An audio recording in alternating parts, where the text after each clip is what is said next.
আর কিছুদিন পরেই রথের দড়িতে টান, আর এবারে রথের চাকা গড়াবে দীঘার জগন্নাথ ধামে। আমাদের সঙ্গে রয়েছেন কুণাল ঘোষ, আজকে জগন্নাথ ধামেরই প্রসাদ বিতরণ করছেন, তাকে জিজ্ঞেস করব।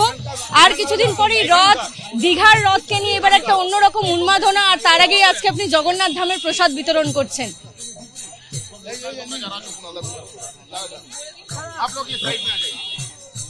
দেখুন, দীঘার জগন্নাথ ধাম মমতা বন্দ্যোপাধ্যায় তৈরি করেছেন এবং লাখ লাখ মানুষ সেখানে যাচ্ছেন, বাংলা থেকে এবং বাইরে থেকেও আসছেন।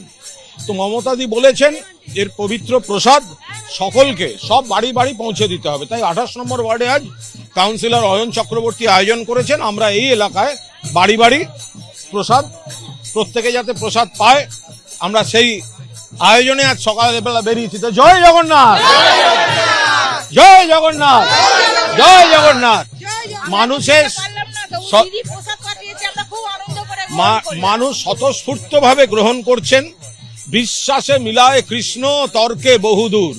জগন্নাথ দেব এসেছেন বাংলার মাটিতে, পবিত্র জগন্নাথ দেবের প্রসাদ সেটা বাড়ি বাড়ি যাচ্ছে এবং মানুষ স্বতঃস্ফূর্তভাবে জগন্নাথ দেবের আশীর্বাদের মতো নিচ্ছেন আর মমতা বন্দ্যোপাধ্যায়কে ধন্যবাদ জানাচ্ছেন। এই মাহেশের রথ অত্যন্ত বিখ্যাত, সেখানে জনতার ঢল নামে প্রত্যেক বছর।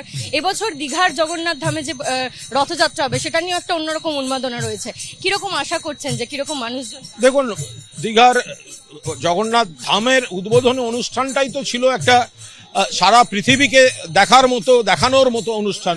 তো রথ হবে ওখানে, মাননীয় মুখ্যমন্ত্রী তার সমস্ত রকম ব্যবস্থা করেছেন। দারুণ মানুষের কৌতূহল, আকর্ষণ এবং ভক্তির টানে যাচ্ছেন। ফলে সমস্ত দিক থেকে প্রশাসন আর অন্যান্য ব্যবস্থাও তৈরি, যে ভক্তদের যে আকর্ষণ, ভক্তদের যে ভক্তি, তারা যে যাবেন, আবার সব যেন ঠিকঠাক ভাবে হয়। একটা দারুণ বর্ণময় দেখার মতো রথ হবে এবার দীঘাতে। বাড়ি প্রসাদ বিতরণের মধ্যে দিয়ে এক পশলা তো জনসংযোগও সেরে নিন। আমাদের একটা সুবিধা হচ্ছে তৃণমূল কংগ্রেসের, বা ধরুন আমাদের এখানকার কাউন্সিলর অয়ন চক্রবর্তী, আমরা না সারা বছর পড়ি, আমাদের না পরীক্ষার আগে রাত জেগে পড়ার দরকার হয় না। ফলে আমরা সারা বছরই নানা কর্মসূচি মানুষের সঙ্গে, আমরা মানুষকে এটা বোঝাই, শীত গ্রীষ্ম বর্ষা মমতা বন্দ্যোপাধ্যায় ভরসা। ফলে আমাদের কর্মীরা সারা বছর জনসংযোগে থাকেন। এখন প্রসাদ এসছে, আমরা দিতে বেরিয়েছি, কিন্তু তার মানে এই নয় যে এটার জন্য আমরা আলাদা কোনো রাজনীতি করতে বেরিয়েছি।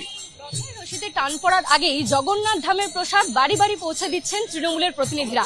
এই মুহূর্তে 28 নম্বর ওয়ার্ডে অয়ন চক্রবর্তীর সঙ্গে কুণাল ঘোষ পৌঁছে দিচ্ছেন সেই প্রসাদ বাড়ি বাড়ি, তার সঙ্গে কথা বলবো। দেখুন, জগন্নাথ ধাম আজকে দীঘার জগন্নাথ ধামের প্রসাদ মমতা বন্দ্যোপাধ্যায়ের উদ্যোগে আজকে আমাদের কাছে এসে পৌঁছেছে। আজকে আমরা শুরু করলাম আমার 28 নম্বর ওয়ার্ডে, আজকে একটা এই হরিনাথদের রোড থেকে আমরা শুরু করলাম। মানুষ প্রচন্ড উত্তেজিত, বাড়িতে বসে তারা আজকে প্রসাদ পাচ্ছে, সামনেই রথ। এবং এই পার্টিকুলার হরিনাথদের রোডের একটা কলকাতায় একটা অন্যরকম পরিচিতি আছে, আমাদের এখানে সবচেয়ে সুন্দর রথ তৈরি হয়, সারা কলকাতা এখান থেকে রথ যায়। ফলে একটা রথ, জগন্নাথ ধাম এবং সেখানকার প্রসাদ সব মিলিয়ে আজকে একটা সকাল থেকে বেশ জাঁকজমক শুরু হয়েছে। প্রবীরদের সঙ্গে ঐশী মুখোপাধ্যায়, এবিপি আনন্দ, কলকাতা।